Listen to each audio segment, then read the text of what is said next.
Zizaran here, and another Delirium starter guide. So I wasn't really able to fully finish a what I would call a full Animate Weapon guide, but I know that so many people were requesting one, so I wanted to throw something together for the leveling process anyway. So this isn't gonna have like a super comprehensive what to do endgame. Generally, what I would most likely be doing myself is I would be switching over to chains of command as soon as I could find one anyway. I think that's going to end up being a lot more enjoyable to play than self-cast. And I have a full guide for that, and as far as I know, other than the fact that it has less weapons, it should still be just as strong. So definitely check out my 3.9 chains of command guide for that. And hopefully later in the league, I will do an actual like self-cast anime weapon myself and try to do like everything around that. But I think I've put out 7 or 8 videos now for League Start, and I just wanted to make sure that people who really wanted to level with Animate Weapon, unlike my guide, had a way to do that. And Animate Weapon should be really strong now that we actually have a way of making our own weapons, and the fact that like summoning Animate Weapon is a little bit smoother now. You don't actually have to hover over one individual weapon and animate that. It should be really good for the actual leveling process too. An Animate Weapon is a build that is notorious for having a crazy amount of damage. First, I want to start with explaining how we do Path of Buildings. If you've never watched any of my guides before, definitely check this part out. We use it quite a lot more than other people, and if you've never seen this intro part before, you are going to be confused by the guide. So this is Path of Building, and we use it in a special way, like way more than most streamers do. So first, there's like download instructions for Path of Building and the description. I'm using a separate branch as well, and we'll have instructions on how to do that. It's a lot more up to date and also has some extra special things like it lets Path of Building do actual impale calculations, and you get to have Pantheon. So if you're wondering why mine looks different than the default Path of Building, that is why. It's definitely worth getting POB. Generally, we use it. It's a large part of how we do the guides. And first I want to show like how to import a build. So first, to import a build, you would click here, import from paste bin. All of my guides would have a paste bin, and then you would click on the import, and then you get the guide. If you're ever just wanting to explore a streamer's build or something like that, you can just type in any streamer's profile name, and then click start, and then you have to like select through the character that they're playing on, and then you can look at everything like that. Obviously that won't be a guide, but that's how you do that. This is a video we're going to reuse for every video guide, so the POB and stuff that we'll be showing in the background won't be the one that you're watching most likely. This is more an explanation of how we do our guides, so you know what to look for and how to follow it. So something that makes our guide stand out a lot is instead of just having a finished skill tree and saying, hey, here you go, there's the skill tree, we do this step by step. And the reason for that is to make it a lot more obvious for new players where to go next and like what are the most efficient nodes in the start. Because if all you got was this, new players would know where to go here, here, or here first. So we also include like ascendancies. If you see here, when you click on normal lab, you can see that the first one in the guide that we're using as an example would be Arena Challenger. When you then click on the Cruel Lab one, it would show Blood in the Eyes, and it's like this on every guide we do. And this is a good example too, because the example here is a Gladiator Bleed build, and there's a couple of different versions that we talk about in that guide. So like there's one where you focus on cluster jewels, there's one with when you switch to the bleed part, and there's another like block version for tankier.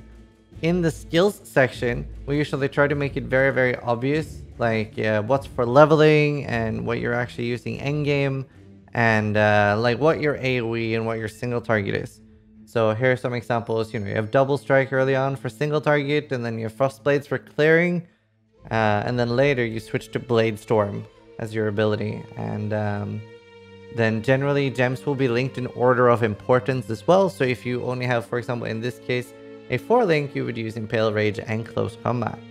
The notes section. So this is made by Mr. Madiki, and it's like an extra thing we do for new players. Like it looks like a big wall of text, but what this does is that it shows players where each gem is and where you can buy it and where it can be found. And for example, if it's a gem that you normally don't get as that class, we'll try to specify that as well. There'll also be some extra notes like, you know, what to ascend, what the Pantheons are, what the Bandits are. So some extra info there so you don't have to like ask around a lot. In the item one, there's usually things like early game, mid game, and then like, you know, I am rich and I have the money to invest in this build. So there's different gear sets as well.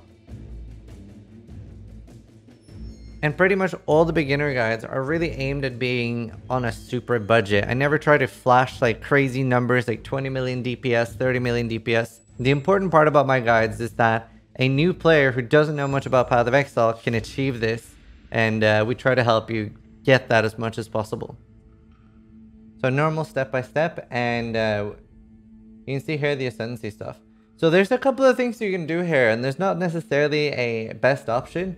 So I think quite a lot of people will be going for Mistress of Sacrifice early on. That will be to get like the benefits of Flesh Offering on your character to go faster. However, you could also argue that rushing Unnatural Strength, now that Animate Weapon is like getting quite a big bonus by actually being leveled, that's definitely very viable too. You get a lot of damage, and that in turn will make you go a lot faster.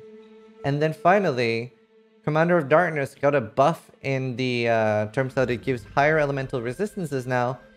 So getting Commander of Darkness early on, you put a lot of pressure off gear, and you can basically try to keep only life pieces while leveling, and then resists are very easy.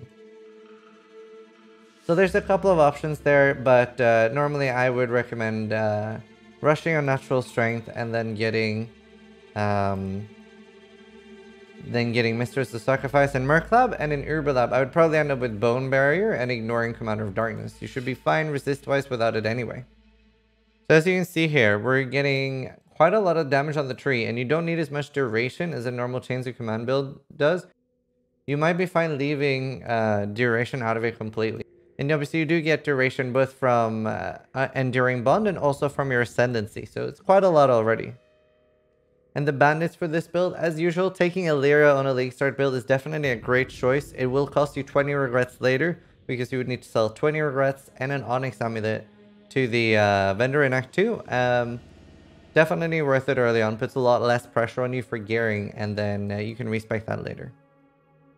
But ideally you do want the 2 skill points. Pantheon wise, for leveling, Brine King, always a great choice, makes you take a lot less stuns and stuff like that. And then you want to do Relic Kesh as the minor one, that's to take less damage from bleeds and also less damage from lab traps.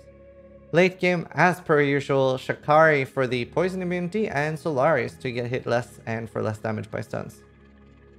So as you see here a little bit on the leveling, you actually can start with Animate Weapon already at level 4. So early on you can just do EK, Explosive Drop, Freezing Pulse, whatever you really feel like. EK we are going to be continuing with, and the reason we use EK in this build is because you want to use EK to do the new blades that you can summon Animate from. So you would, for example, start with throwing EK on something and then summoning that. That is also the purpose of Bladefall later on once you get level 28. You could try, especially for leveling, doing Spell Cascade and see if they summon a lot more blades, but that's obviously something you would actually need to test. I'm not sure if that works. And then you can see here that at level 8 you get melee splash meaning damage, level 18 you add melee physical, and then at 38 you switch out with multi-strike. And if you have a Tabula, you can do brutality and melee physical. Or Ruthless. Once you get level 31, Ray Spectre comes in handy, and you want to do Ray Spectre, Blood Magic, Meat Shield, and Zombie, ideally in a 4-link. The Spectre you're going to be racing is the Carnage Apes, and what they do is they spam Frenzy Charges. The reason for Blood Magic is because they actually run out of mana. So if they have Blood Magic, they'll keep casting the Frenzy, and you get a lot of them, but if you don't, they'll cast it very rarely. Auras is going to be Skitterbots and Pride and Desecrate. You can run a Dread Banner as well, and that might make it worth switching to Impale. However, I believe you need an Enlighten to run that, and it's going to be a bit of a struggle mana-wise. Summon Carrying Golem is going to give you a lot more damage, and just throw Feeding Frenzy on that. In a 3-link here, we have Shield Charge, Fortify, and faster attacks, and you can do Val Molten Shell, Flesh Offering, and increased duration. Now, casting Flesh Offering manually doesn't always feel good, but obviously you do get so much duration that it should last quite a while. And normally I would recommend, as soon as you can, get the cast socketed spells if you've been triggered recently, which is like the you unveil it from Betrayal. As soon as you can get that, get it. It's huge quality of life, and then you're auto casting the Flesh Offering. For gear, like something I would recommend early that you can get is +1 to level of all physical spell skill gems. This should be really good, and I would try to get it as soon as possible. And other than that, just minion damage and minion speed is going to be stats that you want. Other than that, everything in the start is just going to be like life and resists. And you can get movement speed on your rings and amulet, and that'll help quite a lot. Like I said, this is mostly going to be covering leveling. If you do want to look more into an endgame thing, I do have a Chains of Command Animate Weapon build, which was insanely strong and so much fun to play, and it should be really good in this league as well. Blasts are definitely worth mentioning. It's very important that you have Bleed immunity, Freeze immunity, Curse immunity, and then Shock immunity in that order. And Jewels as well. Something that's really nice on Jewels is Taunt. Blind as well is really good, and then movement speed and resistances for your minions. Another thing that could be nice while leveling could be a decoy totem for some of the bosses. Hopefully, from what I'd imagine, you should have a crazy amount of damage with your weapon summoned, so it shouldn't really be a bother. I could see the act bosses just falling over as soon as you get there. While the build should be really strong, it's obviously not something we've fully tested. I'm going to be playing a Necromancer Spellslinger on my stream, and if you feel like that looks a lot stronger, it's very, very easy for this build to switch over to that if you don't feel like it's up to par. Most likely, it should be great, and you should be killing everything with your Animate Weapon. I wish I had a little bit more time to do more on this guide. I just wanted to make sure that the people that really wanted to do Animate Weapon levelers had something to look for, and I know a lot of people really like the point-by-point thing we do. So I'm gonna go and try to get 6-7 hours sleep now before Delirium starts. Enjoy the guide. I hope it helps. If you have any questions, drop by the stream and we'll try to help you at twitch.tv/Zizaran. Thanks for watching. Good luck in Delirium and try to die less than I do.